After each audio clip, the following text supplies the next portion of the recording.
In this video, we'll break down 3 different ways to create an event type in Splunk. The first method is to create an event type from search.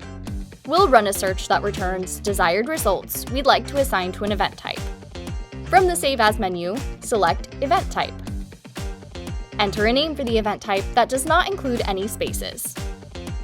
Then tag, assign a color and priority if desired, and select Save. The second method we'll cover is to use the event type builder. Again, we'll run a search that returns results we want to assign to an event type. Then, we'll expand an event, select the Event Actions menu, and choose Build Event Type. We'll use the event type builder to choose fields and set the event type criteria. Selecting Edit will allow us to edit the event type search. We can select Apply to save our changes or Cancel to go back. Selecting Test will allow us to preview matching events in a new window and confirm our search criteria is correct. Select Save to confirm our selections. Then, we can edit the name, choose a style and priority, and select Save to create our event type.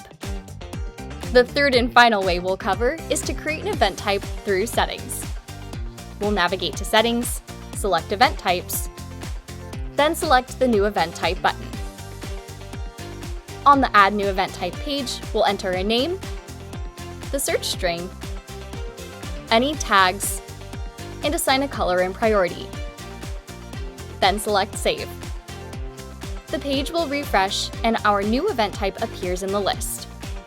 We can use this event types page to review the event type details, update permissions, or make any additional changes.